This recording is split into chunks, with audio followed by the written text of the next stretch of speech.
So our next topic that we're going to discuss is something you've seen before, inverse functions.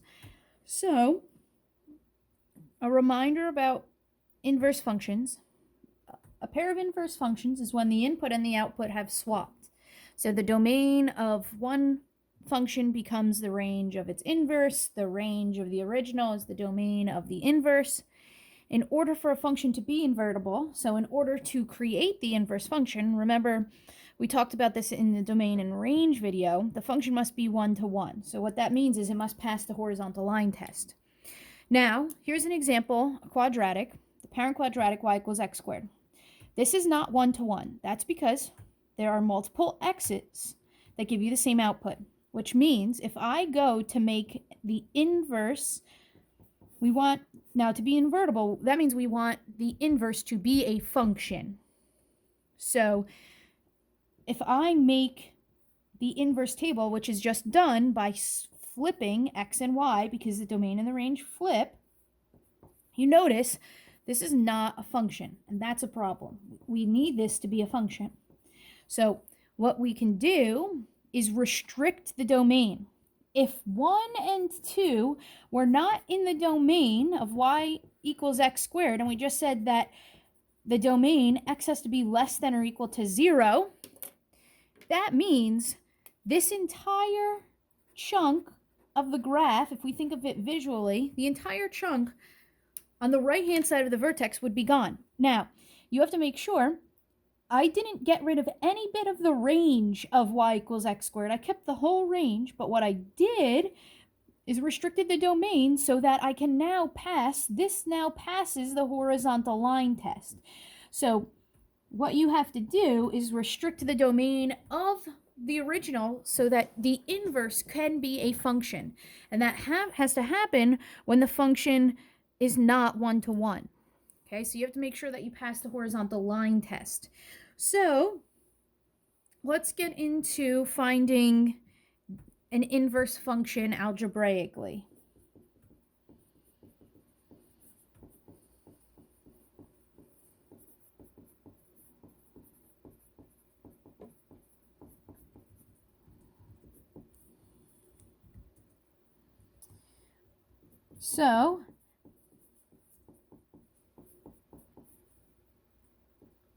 So that's the notation for inverse. That's not f to the negative 1. That is find the inverse function of f of x. So we have to make sure that what we have ends up being a function. So we will let f of x be 2x plus 1.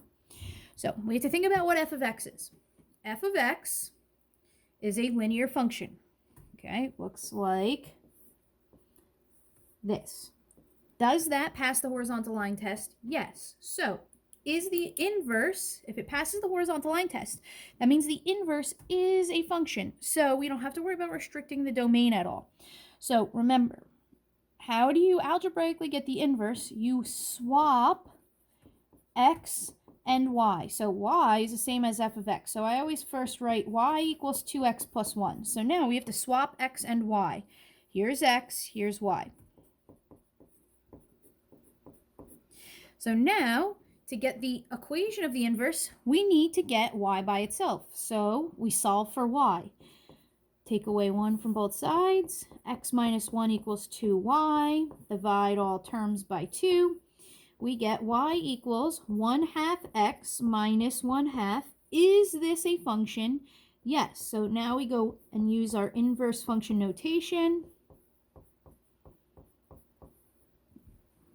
Now remember, there are a few things that are always true about inverses. Remember, if you want to verify that two functions are inverses, what you do is f of the inverse of f of x and the inverse of f of x should both output x. That is because definition of inverses is that the input and the output have swapped. The input of the inverse is x, so the output of f should be x. The input of f is x, so the output of the inverse should be x. And notice, the output of the inverse is the input of f. The output of f of x is the input of the inverse of f. This is the general way. This is how you prove that two functions are inverses of one another. So we could check here. So we have f of x equals 2x plus 1, and we have the inverse of f of x equals 1/2 x minus 1/2. So we need to stick the inverse into f. So it's going to be 2 times 1/2 x minus 1/2 plus 1. Distribute. We want this to simplify down to x. If it doesn't, then I did something wrong because they're not inverses. So distribute the 2. That's going to give me 1x. Distribute the 2 to negative 1/2. That gives me minus 1. And then I have the plus 1 equals x. So that's what I wanted to happen. Now let's check the other way. Stick f into the inverse. So that's going to be 1/2 times 2x plus 1 minus 1/2. Distribute the 1/2. That gives me x plus 1/2 minus 1/2. That gives me x. Okay, that is how you verify inverses. Remember, when you graph these, a function and its inverse, there's a line of symmetry, and the line of symmetry is y equals x. That's because the x becomes the y and the y becomes the x. So why don't we move on and do another problem?